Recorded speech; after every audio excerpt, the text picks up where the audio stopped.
Not today.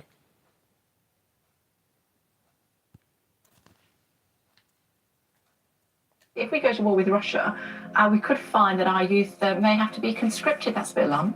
Yes, head of the British Army, one of the most cerebral thinkers that we've got, a strategist. We need to listen and listen carefully. We've been too complacent. I think I've said this many times with you. What's coming over the horizon should shock us. It should worry us, and we are not prepared. We've had a couple of decades, 3 decades or so since the Cold War. Life has gone well. It's now going to get more difficult as authoritarian states exploit our timidity, our perhaps reluctance to really put fires out. And the best example of that is a democracy on the corner of Eastern Europe that in its third Hold year on 2 seconds. In conflict, Get and the we've phone not wire out. resolved that. So Patrick Saunders is saying, prepare for what's coming over the horizon. There is a 1939 feel to the world right now. These authoritarian states are rearming. There's a risk averseness about the West in wanting to deal with that. And institutions, global institutions such as the United Nations, aren't able to hold these nations to account. In fact, the UN, I'll go further, is reaching its League of Nations moment unless it's reformed. Would you fight in a war with Russia? Brits could be conscripted to fight for king and country, according to the head of the army, who says our military is too small to handle a conflict with the Kremlin in the event that they attacked. It comes after a warning from the Defence Secretary that Britain has to be prepared for a conflict and that we are in a pre-war world. There's now just 75,000 full-time troops in the British Army, enough to fit into Old Trafford, while Russia is estimated to have 1.3 million. A war might be on the way. If you don't know what conscription means, it basically means when a military needs people to fight in a war, and there ain't enough volunteers, sometimes it'd be conscription, which is a law that says if you're able to fight, you have to fight. They do it in America, it's called the draft, and you can get penalties if you don't. Just a few things. Who the fuck is going to fight for this country? Here's an idea. Put MPs first on the front line. Empty all these prisons with all these gangsters and all these bad boys and stuff like that. Get them on the front line. All these people running around with blades and stuff like that. Get them on the front line. See how bad these people actually are. If you think you can just draft in people because you think that's what you can do, it's not going to fucking happen. We already listened to you with the fucking lockdown shit, and then it were all a load of nonsense. Something big's going on behind the scenes, and I don't think we quite know it yet, but yeah. It's scary, but conscription, yeah. We'll like to see that fucking happen. And just one last thing. What are we actually fighting for? It's fucking pointless. We see so many ex-soldiers saying war is pointless. It's not even for anything. Those fucking gone mad. Like, people are going to risk their lives to fight in some pointless war. Not going to happen. I've just seen that the UK could be introducing compulsory army service. Are you taking the piss? I can't be called up to war. This would be my gay ass if I got called up to go to war. Oh, you want me to fight? Your hair doesn't match your fucking eyebrows. Oh, right, properly fight. Will be called up to fight in an all-out war with Russia as military as 2 small army chief warns. Rishi Sunak, let me chat to you right now. Let me give you a proposition idea. Send all the men that got bagged with knives, samurai swords, Rambos, send them to the war first. Put them in the front line, because the UK is doomed, I'm not going to lie. Half of us can't run 10 metres without a smart whip or a vape. We're fucked. If you were asked to fight for UK and go to Ukraine, would you? No. Why not? I'm not gonna, to be honest, kill myself for this country. General Sir Patrick Sanders will call for ministers to mobilise the nation. That's right, ladies and gentlemen, the head of the British Army is set to warn Brits that they could be called up to fight for king and country in the event of war with Russia. Not a fucking chance. Why would I or any other British person want to fight for a corrupt king and a corrupt parliament in a war against Russia that doesn't need to take place? So the general has warned that the military is too small to handle a conflict on its own with Russia. And he's sort of trying to equivalate it to World War II and 1937. Anyway, the general believes there should be a shift in the mindset of the public who should be willing to defend the UK. So the very people that would defend the UK are the ones that have been targeted and harassed for years by the corrupt state. Looks like I won't be coming back to the UK anytime soon. And if they are doing this, I'd encourage people, get the hell out of Dodge while you can. My shoulder is dislocated literally. It's hurting me very badly. I'm in pain all the time. See this arm? This is as far as I can reach it. Same with this side over. General Sir Patrick Saunders, head of the British Army, released a statement yesterday stating that younger British men could possibly face being conscripted into the British military because numbers are so low at roughly 75,000 men. Now, this is because Russia's war with Ukraine is beginning to escalate, and Russia has roughly 1.3 million men in their army. Now, I am kind of scared by this for several different reasons. Number one, conscripts are not useful in modern day warfare. They are nowhere near as proficient nor as capable as actual soldiers. Number two, the men in this country are not made of the same metal as men conscripted back in World War I and World War II. And I am part of that. I know a lot about history, I know a lot about military history, and I will happily hold my hands up and say that I am not made of the same gravy as my great-grandparents' generation. These were different men, and it was also the same gravy. Different times. So one of the Tory stooges has been out and about doing the local press rounds saying about conscripture, and that if we were to go to war with Russia or China, then the army, because it's depleted, would call upon the British civilians to go and fight in these wars. Anybody between 18 and 41, if conscription happened, would be obligated to go to war. I can guarantee you that less than 50% of people would agree to that. This country has done absolutely nothing for people aged 18 to 41 for years, especially in the last 14 years of Tory government, where young people have been continually fucked in every possible way, whether it's major recessions, it's huge house price rises, rents rising, student loans going up, and the interest rates going up, the cost of living being a nightmare, energy costs. It is genuinely very difficult to be a young person right now. And the fact is that you've got people saying, you'd have to go to war. People did in World War I and World War II. This isn't the same thing. This isn't going to be a global, massive war. And you can't force people in this day and age to go to war. So if the army's got a... They do in other countries force people. I'm pretty sure it does, because the numbers are dwindling. Mind you, if Labour get in, will Keir Starmer lead us into war on Labour? Conservative? Obviously, in the past, we have during World War I and World War II because of a major conflict. World War. Oh. But even in World War I, around 20,000 people refused to join up, even though they were told they had to. And in World War II, around 60,000. Can you imagine now in the UK, where we're a really soft country now, men aren't the same as what they were back then, and they refused. So imagine there'd be millions that would refuse now, so it just wouldn't work. All these gimpy left-wing people calling me, hating on me, denying me jobs and stuff, because apparently I've got toxic masculinity. Then all of a sudden they're going to want that toxic masculinity to go and fight them. I just wanted to remind everybody that to serve a country, first you need a country worth saving. And also, real leaders, real kings used to march at the front. The only day that you'll see me with a gun in my hand trying to save this country is if Mr. Sunak is walking in front of me.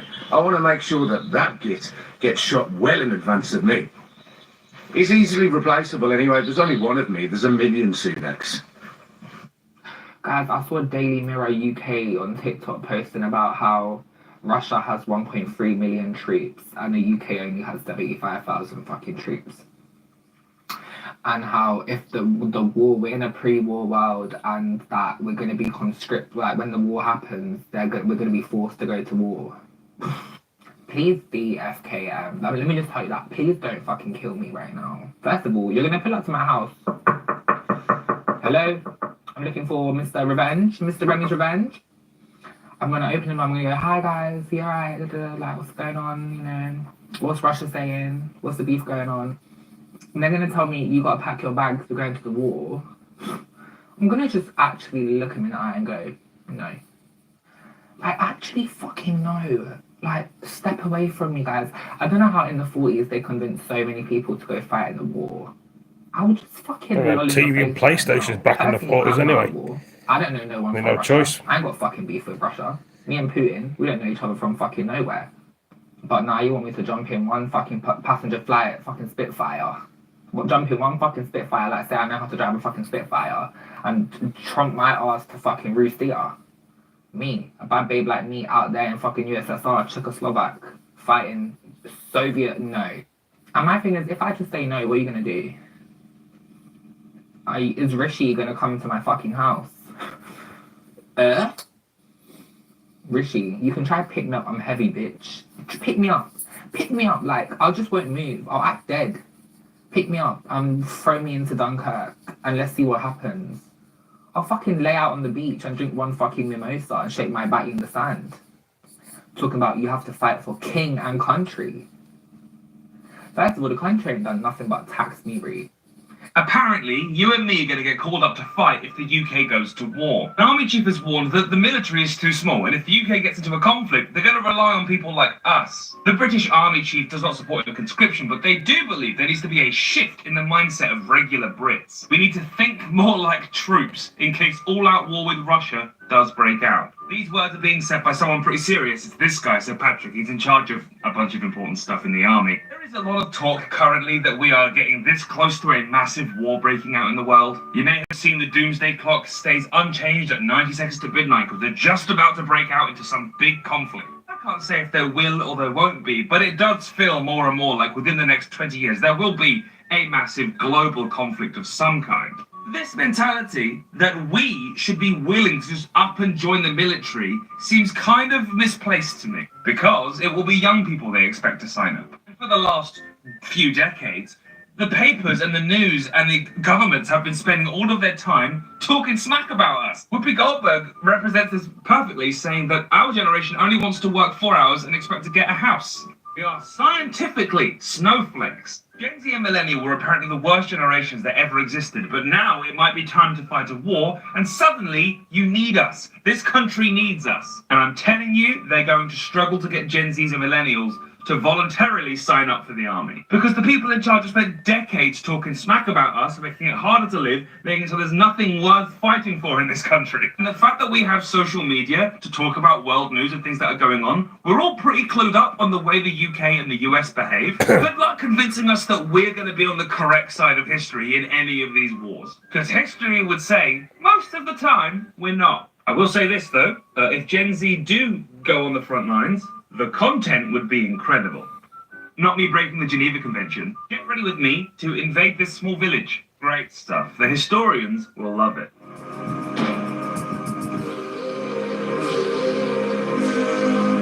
There's a head general in the army, or whatever they're called, saying that the army is too small and there will be a call-up if we go to war. And a cup of coffee. Kind of thing like you've done in World War II. Who the fuck is going to fight for this country, you know? Like, I would fight to the death for my family. But why the fuck would I fight for this government, for the king, anybody? Why the fuck would I do that shit, man? Honestly, I love this country. I love Scotland. I love England. Like, but I would never fight to fucking defend anything. Because it's not what we believe in, you know? If we had been attacked and it was not our fault, you know, or whatever, then yeah, you can see it. But we're literally fucking going about picking on every kid. You know what we're like? Us in America, like the bully at school, was going around beating people up. And then a couple of bullies are fucking, a couple of people, like little kids, have got fucking pissed off with it and stood up and formed a little gang and came and beat us up. That's what it's going to be fucking like. And we're complaining, so we're going to call up people to fucking do it. I would never fucking fight for this country. No chance. Like, put me in fucking jail or something, because there's no way I'd be doing it. And if it gets, like, for years and years ahead, I would never let my little boy do it either, you know, when he's old enough. No chance. I think it's an absolute fucking waste of time. I think it's stupid. And I don't fucking want the king. I don't want the fucking government. They want to go and fucking fight. They and their families can go and fucking do it. Go on. I don't give a toss. Like, I would never, ever, ever there we go. want to go to war and want to fight for anybody. Let's see what else is on it. See, literally, it's not our war. We are... Not our war. It's too bloody right. But we always get involved in wars.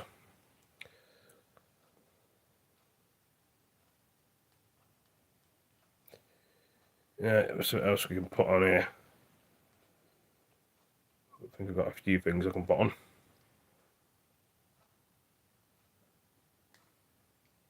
So it's my police vest.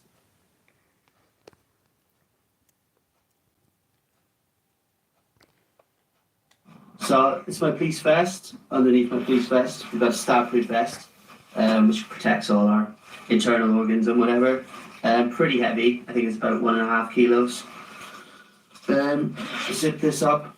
So we've got our camera, which we can turn on the side, and that records any interactions, protects the public, protects yourself. We have a radio, so this is how we communicate with other officers and the control room. Got loads of pockets full of stuff. I keep my work phone in here if I ever need it to make calls or check up on any tasks. I've got a torch in here if I'm patrolling at night time. I carry some hand sanitizer, which can come in handy. Some gloves in there. I also carry a first aid mask. What about handcuffs? So we use this if we ever come across a situation where we need to resuscitate anyone. The kit is a little bit heavy, but you sort of get used to it. But in the summertime, I tend just to wear the short sleeve top because with the fleece and stuff, it can be extra hot. But yeah, this is our kit. Sergeant Colonel Patel from the Washwood Heath neighbourhood team. To establish a police officer, normally you may find them in uniform. They would often have epaulets on their shoulders, and they would have a warrant card which identifies their name and their collar number and their rank. If they are in plain clothes, they would often identify themselves with their warrant card, and they would tell you who they are and what station they're based at. MP5, a handgun, a taser, and 2 magazines.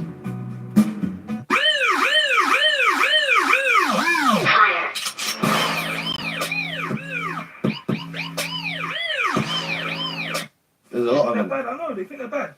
But none of them will come in the garden because the dog, They're not on it. They know they're not on it. They're not on it. They're not. They can war it out. I told you.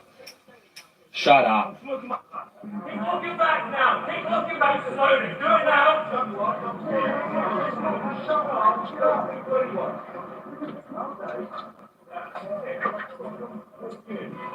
Oh! Yo! Joe! I'm going nothing sharp on it. No. No hammers, no knives. No. Alright, so what are you doing here? I stayed here. Where'd you stay? Oh, you didn't ignore it? You didn't ignore it? How would I know? Eh? I didn't see your face. I know. You didn't need to see my face. Hey, what do you think is wrong with this, But I'm gonna let it record. I'm gonna let it record. Free my hands up!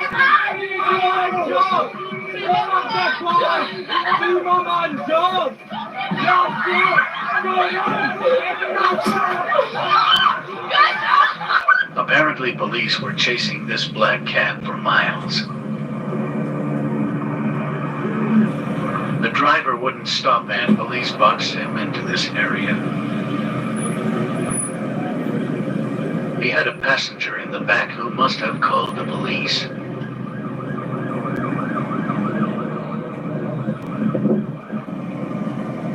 Raise your hand now! Raise your hand now! Do not resist! Release your hand now!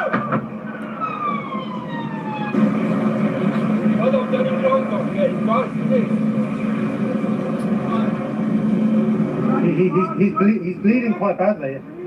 He was bleeding from when they broke the window in. The police attended the injury.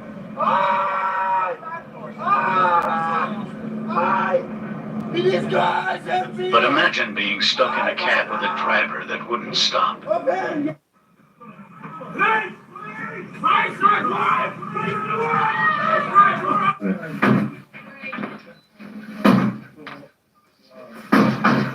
Please!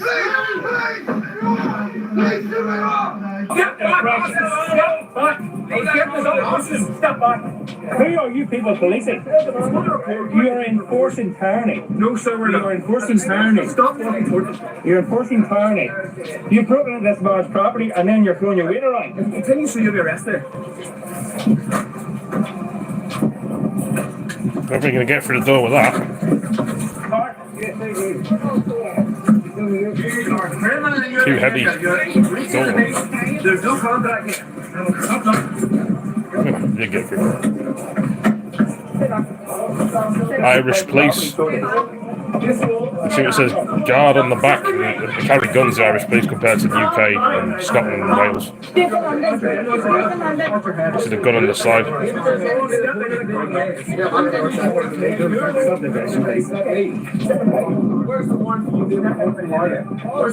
See the gun there? Gun on the side, see? Gun. Irish police have guns. Just make it up to go longer. Don't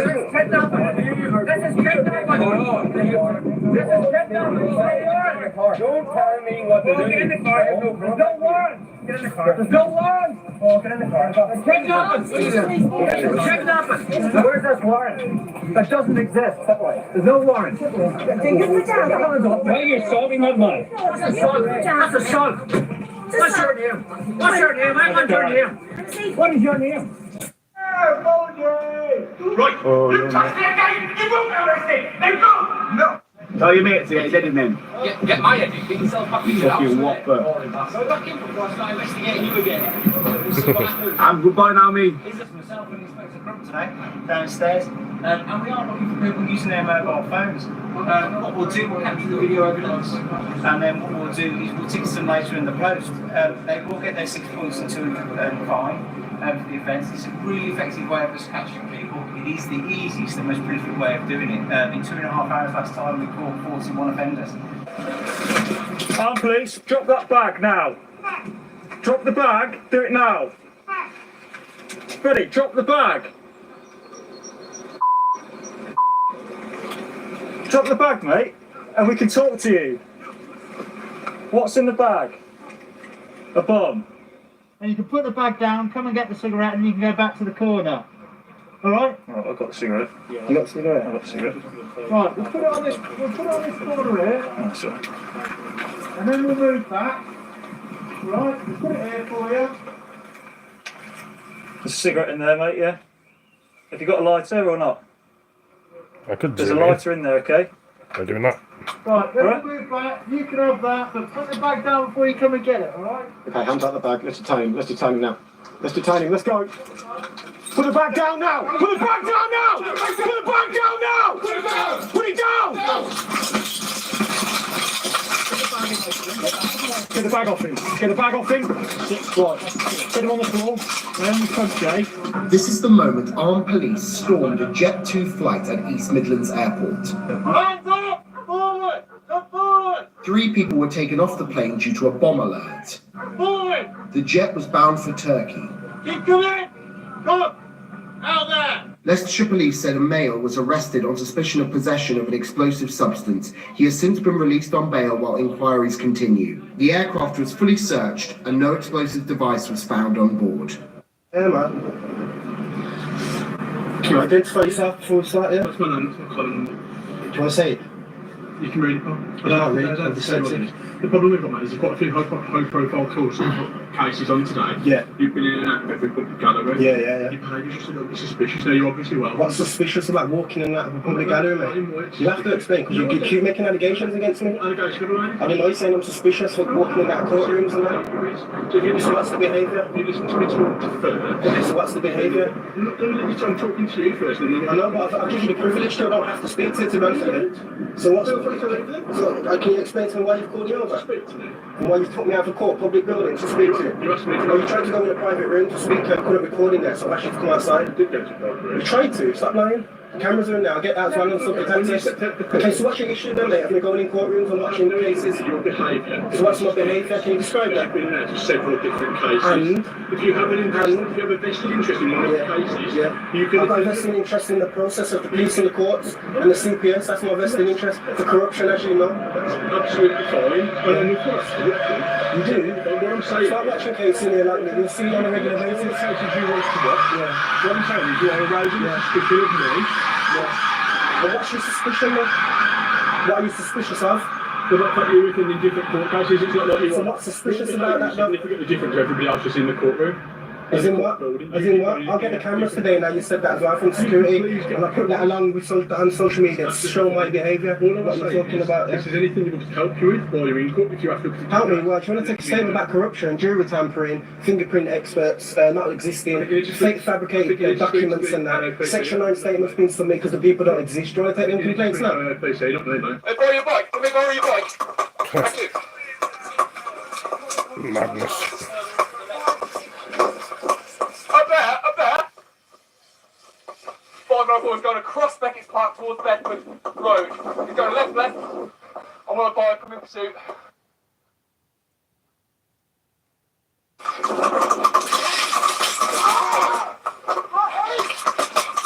Don't say it! I'll smash your back! I'll smash your back now! I'm on the floor! On your front! On your front! On your front! I ain't done anything! It's been signed for section 23. The cops believe the two suspects wanted for burglary are still in the house. Before the tactical support team attempt to enter, they first feed a special camera through the letterbox to see what they're up against. Stu's ready on standby with Razor in case anyone inside attempts to escape from a window. These men in this house posed a real threat to the police. And so the dog's there as a deterrent, and I knew that Razor would stop them if I wanted him to. With Stu and Razor in place, it's all systems go.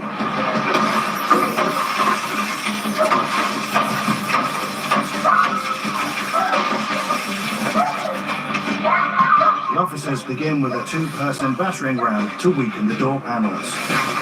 Police officers, unlock the door!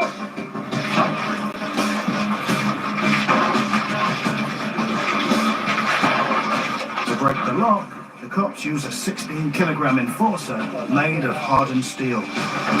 Police officers, unlock the door! Known as the Big Red Key, it delivers a 3-ton force on impact. Well, is what it is. See what else is on the TV. See what else is on the TV.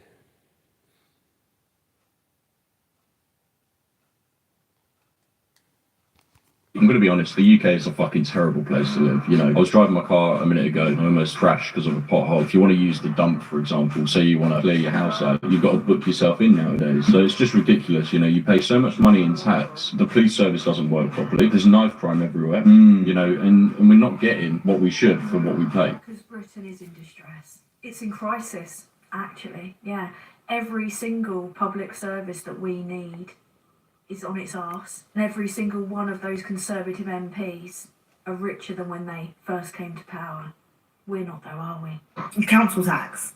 Nobody prepared me for the cost of council tax. I've just moved into my own flat, and it's rented obviously, and I got the bill for the council tax, and I wanted to throw up. Why is it so expensive? I don't want it. I actually don't want to be an adult. Bills and bills and bills, like serious bills. I don't want to pay them. I never prepared for it. I don't like it. So the cost of living crisis hit my family really hard. I was working every hour under the sun as a teacher, and I still couldn't pay my bills. My mother-in-law works in the NHS. She was living on a food bank. We were living on a food bank. She wasn't being able to pay her bills because of everything that was going on. You know, teacher strikes. NHS strikes, you know, that affected me and my family really hard because we are not being paid enough to be able to afford to live. Yeah. So I think we need to be taking care of our own, ensuring that everybody has is being cared for. I have children, so I would like my children not to grow up in poverty because that's just the way it is. Initially, when I became a pharmacist, I thought I would be able to work 4-day weeks, I would be fine, but you just don't make enough money. And in addition to that, it's like, one, you're getting taxed now because you're making big boy money. In addition to that, then I've also got my graduate tax, aka my student loan, that is coming out of my account every single paycheck that I get, student loan. and then on top of that, then tax, and then NI, and then I'm left with 5p. So like at the end of the day, like I have to work 5-6 day weeks in order for me to kind of make money back. So actually very rude. Like the amount that I got taxed, I was like, I'm actually a child. Why are you snatching money from a child? I'm a child, I'm 26. But why are you snatching money from me? Like I just made it. They're taking it away from me. Like in this UK, they tax you so much. There's actually no point of working. 100% men that are stopped from seeing their kids should not have to pay child maintenance.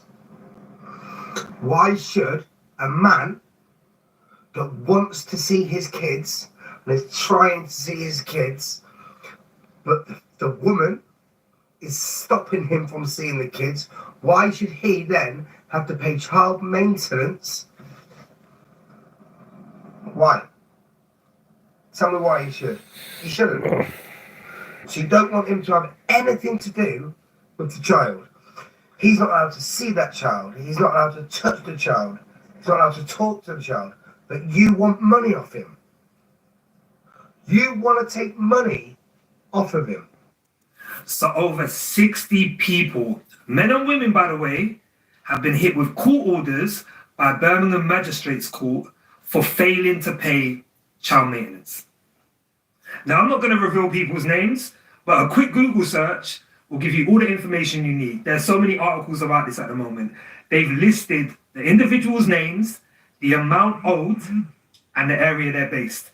Like for example, this person here, £808 for a 2-year period. That works out to be about £40 a month. You wasn't paying £40 a month. But then we have people like this, right? 38k over 6 years. 38k over 6 years, that's £500+ a month. If you're having to pay £500 plus a month, you're probably on a decent salary.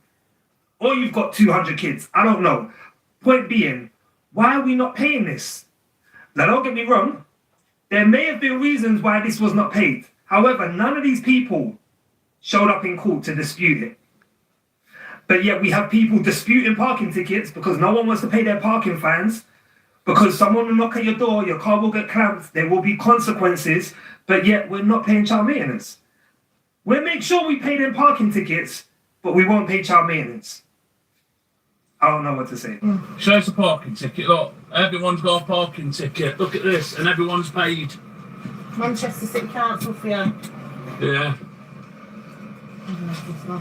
They're all fuming, look. All got parking tickets and everyone's paid. I'll have to TikTok that, won't we? How do you feel about it, Lisa? Fucking fuming, mate! It really grinds my gears when, like, I'm driving, I'm minding my own business, I'm sticking to the speed limit, and I'm getting tailgated. It happens all the time, like, you know the kind of cars that do it, right? And they want to do 50 and a 30, and I don't particularly want to. Like, I don't want to get pulled over, I don't want to get a fine or caught by a speed camera. I can't afford it. So that annoys me in itself when people are like tailgating you. But like what I find really entertaining is when they're doing that and they're tailgating and they're getting all pissy and they're like, ooh, in their car because their wife won't sleep with them, and one of their headlights is out. And I'm sorry, but I can't take you seriously. Like, I'm looking in my mirror and your car is winking at me. Like, I cannot take you seriously. Go and get it fixed, and then we can talk about speed limit. Right? We've currently got 170 patients in the department. That's 170, quite a few. There are 90 patients waiting to be seen at the moment. That's 90 of you are still waiting to be seen. Our current wait time for a doctor is 7.5 hours. I will estimate that by the time I go home in the morning at 8 o'clock, some of you will still be here waiting for a doctor, because the wait will get up to 12 or 13 hours. I will expect that. There are currently no beds in the trust. We're trying to make some space if we can, but if people are admitted, there's a chance they might stay in A&E for the night. We will make you comfortable, we will do our best, we will look after you, but please don't expect that you'll be going straight to a ward, because that may not happen. Let's talk about living in the UK, part 1. And this episode is dedicated all to dentists. let's talk about dentists. What's happened to the NHS dentists, especially if you live in the counties? Not sure if this is going on in cities, I don't believe so, like Birmingham, where I'm originally from, but down here in the counties, it is hard, impossible even, to find an NHS dentist. They've all gone private. And so then they're wanting, it's like they've priced it secretly, so everybody's charging £120 just to see the dentist. If you've got children, you can't even get in to see a dentist. Literally, you are going to the hospital, having to wait for antibiotics if you have an abscess or a tooth problem. And I even know people that are going overseas to places such as Poland, Romania, Spain, in order to get dentistry for themselves and their children when they have no connections to those countries, meaning that they're not born there, they don't have any family there, they're literally jumping on planes to get dental care. This country is gone to pot, absolutely gone to pot. I have been waiting in order to have a tooth taken out for years now. Okay, it's not that I want to be on this app ranting all the fucking time, right? But I have to be honest. What is going on in South East London? Because why is everywhere a 20 zone? Like, everywhere is a 20 zone now. And I just don't understand. Like, I get the councils change it because they're supposed to make roads safer, but I don't understand, because to me, this feels like it's going to cause more car crashes. People are going to be rushing. They're not going to allow pedestrians to cross because they're going to be rushing because everyone's driving so slow. And then people are going to be, I generally think they do it as a scam, because people are going to speed and then they're going to get speeding tickets and then they're going to get fined. And I generally think they're doing it to make money. Like, remember when we was all in lockdown and they started making parking everywhere with permits and parking meters because they wanted to recuperate money? Gotta put money at the forefront. But it's pissing me off. What is the deal with doctors right now? Why is it so difficult to A, get an appointment unless you're Sonic racing at 8 a.m, and B, just receive the adequate treatment? Because I'm kind of freaking out now, right? Last week, I order my sertraline, aka Prozac, aka the thing that stops me going cuckoo, cuckoo. Particularly, this is a medication that you don't want to just come off of, you don't want to just stop taking. And yet, it seems like it's always made so hard for me to just receive the right medication. Hiya, you alright? I'm not. Lads, I'm having a breakdown. Somebody somewhere is out to get me, and I've had enough! Leave me alone! I swear to God, every time I get in my car, there's a frigging disaster. So I've been a professional tribute act for about 18 months. In that time, I have barely cancelled a show. Like, I make a point, I will not turn down money. I was raised by the tightest man in Yorkshire, and I have grown up to become the tightest woman in Yorkshire. So if there's a paycheck, I'm there. But you see, tonight I was supposed to be doing a gig in North Wales. I was really excited. I was like, yep, let's go earn that coin. I love my job. I'm one of the very few people that can genuinely say they love their job. So I set off at just after 4. It's on the road. I'm going to arrive just before 8 o'clock. Brilliant. I go on stage at 9:15. I start approaching Woodhead Pass, which, for anybody that doesn't know what Woodhead Pass is, it's the worst road in Britain. It's where dreams go to die. Is anyone else sick to death of these absolute whingers who say they're going to leave the UK to start again in another country because the UK is on its way down? You know who these fucking whiny brats are. They're all, I'm going to live in Thailand for a better quality of life. Or I'm moving to Greece because the UK is too dangerous. The cost of living crisis is out of hand. Take a look at the video and tell me who in their right mind would want to leave this.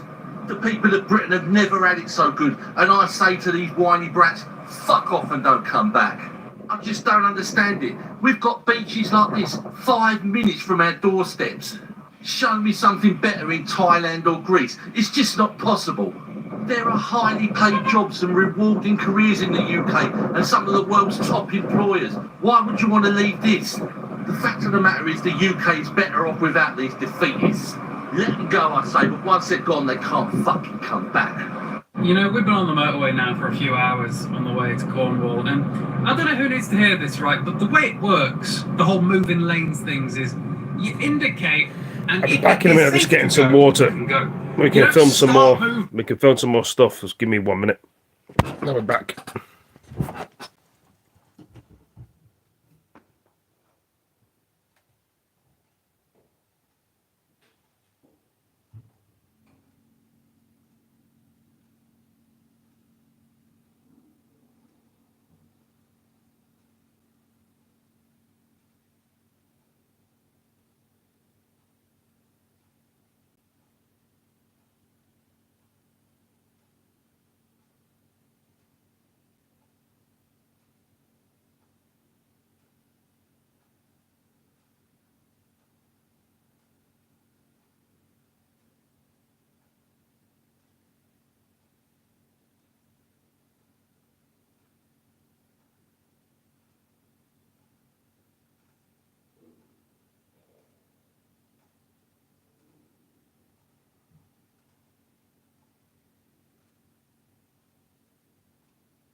I'm eating a boiled egg. Pickled egg. If you know what a pickled egg is, you can see. Pickled egg. See? Pickled boiled egg. Went to the chip shop today and yeah, fab.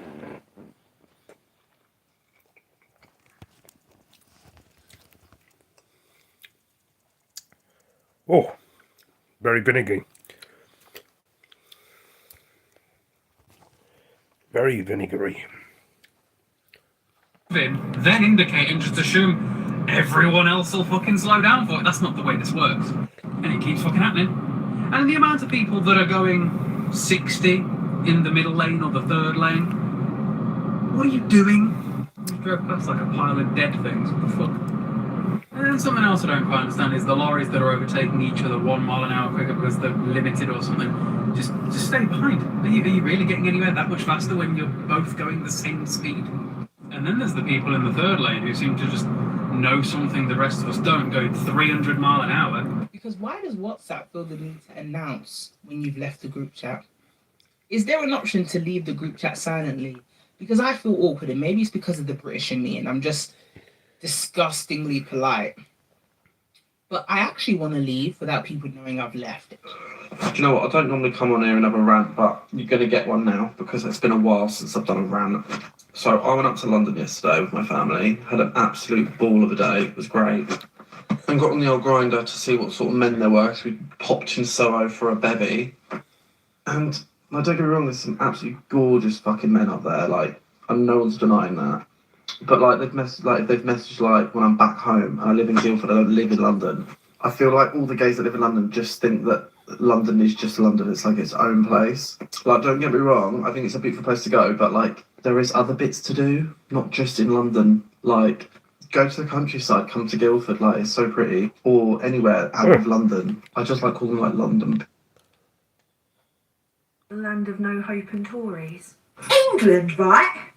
It's just one fucking massive cunt in one. Look, it is a fucking shit pit of a country. I don't care who you are to have a go at me for saying, well, why didn't you live here? Why don't you fuck? Well, I can't. You can't. I can't fuck fucking leave it, you know, because you can't get on a fucking flight because they don't even know how to run a fucking airport. They can't cope if it's too hot because we run out of water. They can't cope if it rains because it fucking floods. Can't leave your house if it's fucking snowing because the roads are dangerous, but you can't even stay in your house because you can't afford fucking heat the fucking country. You can't drive anywhere. Thank you, Rockstar. Thank you. Petrol in your fucking car. No, and now you can't get a fucking plane and leave the shithole. Don't care how fucking patriotic you are. It's a fucking piss shithole country right fucking now. Has been for a while actually, but it's run by a load of fucking twats and all. There, yeah. If you think I did, yes I fucking did. I fucking did say it. I did, yeah. Who on earth invented calling your GP surgery up at 8 o'clock in the morning? Did they all just sit around a table one day and think, do you know what, we're going to set the time to 8 o'clock and let it be a frenzy, a free for fucking all? Because these days, I can't get a fucking appointment to save my life. Literally. I shit you not, I woke up with chest pains a few weeks ago and I thought, you know what, this is it, I'm going. I'm knocking on death's door here. Did I get an appointment? Fuck no. I got an appointment a week later. By that point, fortunately, I was feeling a lot better, so I actually didn't need the appointment. But it's not the point. Could you imagine if the doctor called me up a week later and I was already in my casket? Yeah, that's absolute bollocks. And this actually happens in real life. Nah. Now, I know the NHS is struggling and I know there's a lot of strikes going on at the moment, but calling up at 8 o'clock in the morning, that is just... Now that's hard work, bruv. If you don't time it right, son, that's it. It's game over. You ain't getting an appointment for about a month. I'm going to use my TikTok to show how bad this is. My mum has been here for 5 hours and I can't even find anyone to give her a blanket. Her drip had bubbles and blood come through it. I am telling you, this is absolutely disgusting. I am a healthcare provider, but not for many years. And right now, you can't do your job because the government is so crap. So we, as the family members, have to do it for the NHS because they're so busy. Now, if you ask me, that's really corrupt. We had a holiday once a year, we had a car, they bought a house. They didn't have high-paid jobs. My dad was a college lecturer, my mum worked part-time. There wasn't a lot of money rolling around. No. But I think most people were able to afford a certain standard of living and could certainly think, I'd like to have a child, we'd like to have a kid. Yeah, that's not even a thought on my mind. And for young people now, that dream has been blown out of the water. You can barely afford to even go on a holiday every few years if you're lucky. Like at my age, the thought when I look at children, I'm like, God, money bomb. All I see is a big bag of money rolling around in a pram. I've just got back and some little witch has put this on my car. I rue the day you were born. Let me just tell you something, okay? I don't have 50 quid to give you. I don't have 50 quid to up my house. I never even knew there was parking restrictions on a Sunday. It's a day of rest, the Lord's Day. Can't be charging people parking tariffs on a Sunday. Ridiculous thing I've ever heard in my life. What is this foolishness? I won't be paying it. I'll be striking. I'll be chaining my naked body to a tree if I need to. Most expensive shitting Nando's I've ever had in my life. £70 for roast chicken! I don't even know if these are a thing anymore, to be perfectly honest with you.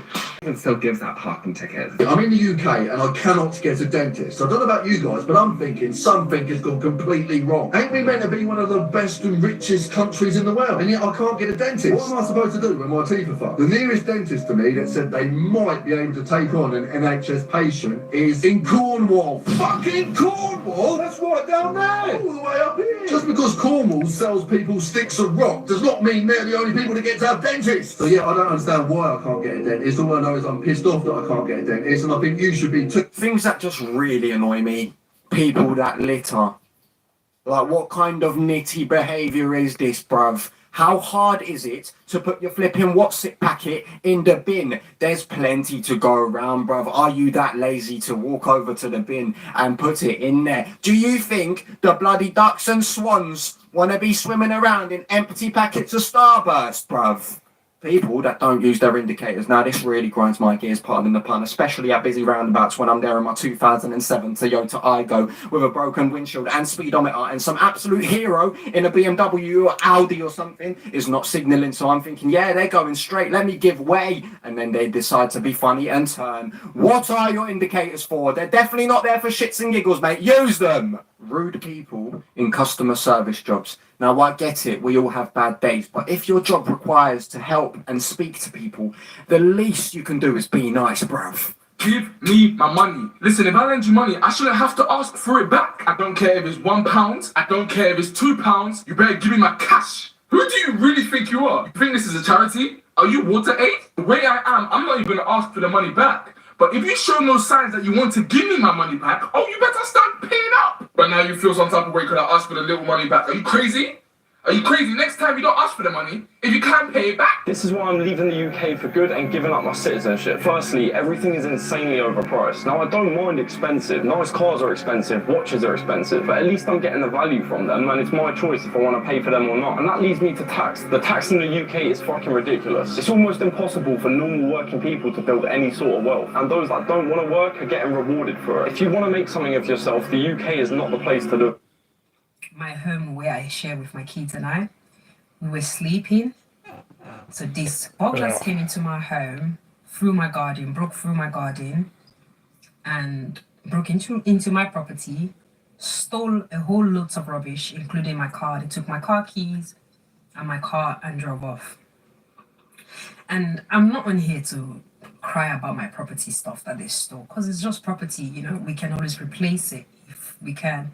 It's more of the way they have left my kids and I very vulnerable. Because we were sleeping when they came. I have been sick, so I've been using day and night nurse. So I think that night I must have used night nurse, so I was dead asleep. The fact that they came into my home when I was in there, my kids were there. Not like they should come into your home even when you're not there, but it's just the fact that I was there, my kids were there, we were sleeping. They could have done anything else to us, but alhamdulillah, they didn't. But it's just the fact that they've left my kids and I very, very vulnerable. Corporation tax now going up to 25% for anyone earning over 250k. When are the UK going to learn that taxing the rich, the wealthy, the successful is not the right play? Myself, yes, sitting in my Bentley, you think, maybe, what a prick. I hire over 300 people. I run multiple businesses. My main business is helping people build their businesses and build financial wealth for themselves. I'm now being forced to look at tax alternatives out of the UK, which will then drastically reduce the employment that I have in the UK, the tax that I'm paying here, and the contributions that I'm giving to society. The wealthy, people that are villainised, are the ones that are producing the goods and services, that are paying the taxes for the people that are unable to help themselves. There is a real issue here that needs to be addressed. Bro, so I ain't been Croydon High Street in a minute, and I've lived there for a good couple of years, bro. So today I had to take a trip to fucking Croydon High Street. Oh my fucking god, bro. Bitty heaven, bro. I'm seeing crackhead here, I'm seeing crackhead there. I'm seeing someone fucking putting on my jacket asking for this. Like, what is going on, bro? You walk through the fucking high street and the energy is just low. You know when you feel when ends is just fucked? Do you know what I'm saying? Fucking hell, man. That high street is fucked, bro. Bitty heaven, bro. Bad, bad, bad. Now I know why I don't walk through Croydon High Street. I only go there if I fucking need to, bro. And I say the same for everyone else. If you don't relate to this, I'm pleased to, alright? But a lot of people will, so just fuck off with any negativity, alright? I'm having a bad day again. And I know the best thing to do is to get up, have a shower, get dressed, tidy up. And I know that's the right thing to do. But all I want to do is lie on my sofa and cry. And I know that other people feel exactly the same as me.